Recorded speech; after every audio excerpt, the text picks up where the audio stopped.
Okay, now for to introduce our final inductee of the day. So please ask Grant Teaser up here, please. Grant Teaser. Okay? Thank you, Grant.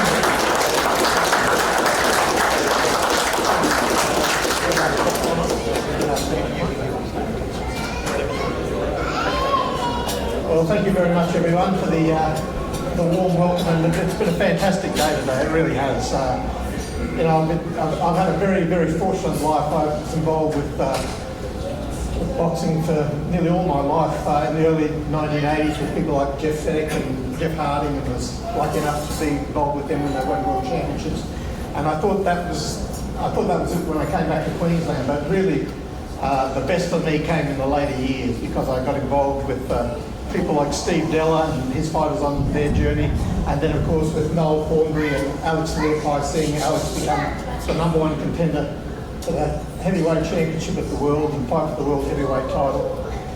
But you know, one of the greatest days of my life came when our next inductee was in the fight of his life, fighting for the World Championship against one of the greatest fighters of all time. And I'd like to invite Jeff Horne up, please.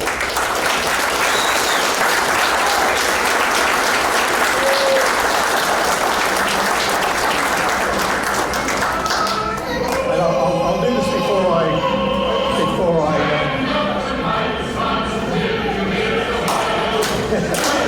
overwhelm my emotion. I used to play this at Festival Hall when I first started as a journalist. This used to be the song when fighters would come out, stand up and fight. So, Jeff Horne, it's my absolute honour to induct you into the Queensland Boxing Hall of Fame.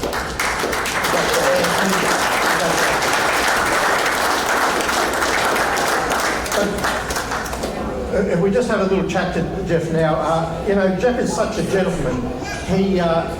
He's not your typical boxing person in the sense that you don't have a boxing background. You came into boxing quite late. But this guy, in case you don't realise it, fought two of the greatest boxers in history. And these titles get bandied around, but two of the greatest boxers in history. And he went 1 for 1 against them. He beat one of the greatest of all time, Manny Pacquiao, perhaps the greatest boxer ever. And he fought Terence Crawford in a very, very competitive fight. Terence Crawford, who was just beaten. He still beat me up. Yeah, well, you were in there, mate, and I dare say that you gave him a more competitive fight than Canelo Alvarez, which was a fight that the whole world saw. So congratulations on that. If we just talk a little bit about that great day. I mean, how many people were here to see Jeff Horne beat Manny Pacquiao at Suncorp Stadium? I mean, what a day that was. It was probably, as I say, not just a great day in Australian boxing, but a great day in Australian history for a bullied schoolboy to turn it around, thanks to people like Glenn Rushton, especially Glenn Rushton, who made him believe in the dream, to go from a bullied schoolboy within a few years to beating one of the greatest fighters of all time. I mean, just before round 1 starts, you're there thinking, hang on, is this really a dream? Yeah, I guess thanks to Glenn. When I walked into the gym when I first started at 18 years old, I didn't think I was going to be a boxer. But by 20 years old, when I had my first fight, I was like, I'm going to do this. And he just pushed me through my amateur boxing career, and I started believing in myself more than I ever would before. And that's thanks to Glenn making me think that I was basically invincible at that. And as you got into the ring, I mean, you had a great preparation, and I'd been lucky enough to go to Manila to watch Pacquiao fight, and I remember, you know, one of the few people that predicted that you could actually do this. But you were full of self-belief, largely thanks to Glenn and the way that he got into your head. I mean, even now, like, it's nearly 10 years later, do you think that was really incredibly something? It's not 10 years. It's 8 years ago. But I mean, you must have thought to yourself, this is extraordinary. Yeah. From the background that you came from to beat Manny Pacquiao. I guess that's the belief, I guess, what was kind of fed into my brain from when I started. And that thanks to Glenn to go, you could become a world champion one day. He said you'd take me to the London Olympics, which I made it there within 4 years, and then he said I'd become a world champion. So it was in my head already. Walking out of that stadium where most people are probably cracking themselves going, what am I getting myself into? 51,000 something people in the stadium. I was going, I'm going into war here. I'm going to win. Like I wasn't going in there just to have a fight to get a little payday and go away. I was going in there to become a world champion. And you survived some rocky moments there. I mean, the 9th round was a tough round for you. What was going through your head? I mean, you've got Manny Pacquiao, you know, this 8-time world champion, this multiple division world champion, one of the greatest ever, and he's pounding you in that 9th round. Where did you summon up that will to fight back and then dominate the rest of the fight? I guess that was just the belief that's been fed into me from the beginning, right? Like I knew that was my moment, and I trained so hard. I've gone up against such tough opposition in the past and leading up to Manny Pacquiao. All my fights, all from when I very first started, were all risks. I shouldn't have won any of them. Yeah. Like I should have been beaten. People going, who is this guy turning up to state titles in his second fight? He's crazy, and then ended up winning the state titles and then going to the nationals. So I was always proving people wrong, time and time again, and that was just another time I was like, I'm going to do this, I'm going to win. Yeah, and you did. So then it comes to the end of the 12th round. It's been a very pulsating fight, thrilling fight, and Michael Buffer says, and the winner, are you going through your head, is he going to say new or is he going to say still? What was going through your head at that point? Look, leading up to that fight, I was like, you have to really beat the champion. And probably the only way I thought I was going to be able to beat Manny Pacquiao is by knocking him out. So that's what you saw me trying to do. Even though I wasn't able to, I was really trying to upset him and make him walk onto a big shot, but I just couldn't get in there. So I was like, I'm not going to get the decision. There's no way they're going to give me the decision at the end. Even though I felt like I'd beaten the guy, I was like, it's Manny Pacquiao. Yeah. You know, you can't just win like this against him. But when they said NU, it's still to this day when I watch that video, it gives me goosebumps. Yeah, everyone else too. Yeah. That was, as I say, one of the most incredible days. Anybody that was there, anybody watching on TV, it was one of the great moments in Australian history. And mate, you did. It was only a couple of years before that. I was out at the school where you were teaching. We were storing on this part-time school teacher who was boxing as well. You know, as a sideline. Yeah, that's ridiculous. And you pulled off one of the greatest. I know a lot of people would. I won't keep everyone because I can hear the thunderstorm outside. But I know people would be very interested. You fought Pacquiao and Crawford, two of the greatest ever. Which one do you think was better?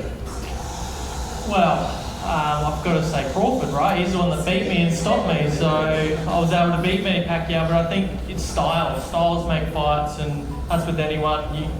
It just depends on who gets put in front of who. I think Terence Crawford's style and his ability to kind of adapt to all different people makes him one of the best, I guess, ever, which is what we've seen him do in the past, even with a guy like Canelo Alvarez. To school him in the boxing ring is just ridiculous. But Manny Pacquiao, what he's done and gone through so many weight divisions, who does that? Like, no one's done that ever before, so he's a champion in his own right.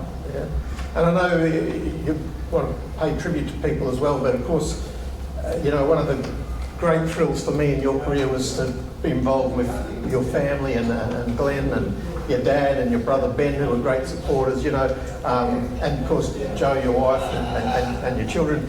You didn't have any children. You had a child on the way when you beat Manny Pacquiao. But would you like to say some things about the people that influenced your career? I've got a couple of notes, not a long one, so don't worry. But firstly, as Grantley said, Glenn for being my mentor and making me believe in that crazy dream that I could become world champion. That wouldn't have happened if I hadn't walked into the gym, so I've got to thank you for starting it all for me. Also, some other trainers that helped me along the way, Tyrone Tongia, Dundee Kim and Chris Muckett for the strength work. These guys did amazing for me as well, and it was probably good at one stage of my career not being, I guess, full-time. Well, I was still full-time with Glenn at the gym, but it gave me that, I guess, little bit of a break, because Glenn would absolutely kill me in the gym, and he'd still love killing me coming back to the gym as well, but give me a little bit of a break, even though Dundee Kim would smash me too, and they would all smash me. It just wasn't fun back in those days, that's for sure. But it took a lot of hard work to get to the top. But also people that I'd like to thank, my corner team, people that were in my corner the whole time. or my super supporters anyway, Stephen Edwards, Adam Copland, Briggsy, my brother Ben, and supporters like you, Grantley. You're always doing stories for me, so I really appreciate it. And also, who I wouldn't be able to do this without is the massive sponsor support that I had, and in my major sponsor, like Alex Leopi, Phil Murphy, he supported boxing so much and still does, and he was, I guess, a life changer for my career and making me support. To give you any idea, I was after a major sponsor, and it was to cover my whole teacher's wage, and that was 52 grand. I can't believe they're offering 100 and saying no, but the 52 grand back in the time. But look, he completely took that away, so I was able to get paid a wage, a teacher's wage, and do what I wanted to do, and that was box as a living. And last of all, who I'd like to thank, obviously, Mum, Dad, my brother, for their support, my sisters, my whole family for all their support during my boxing career, and also my wife. Thanks, Joe. From the beginning, been with each other since school, from where I stopped, and she's been supporting me in my corner, and someone I can go to and talk to no matter what. So I appreciate it. So thank you. That's everyone.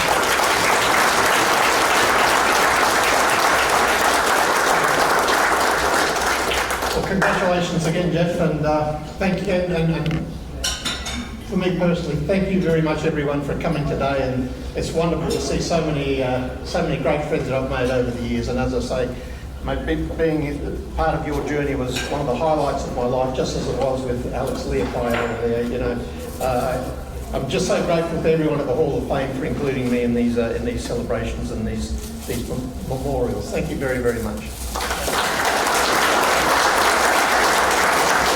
Thank you.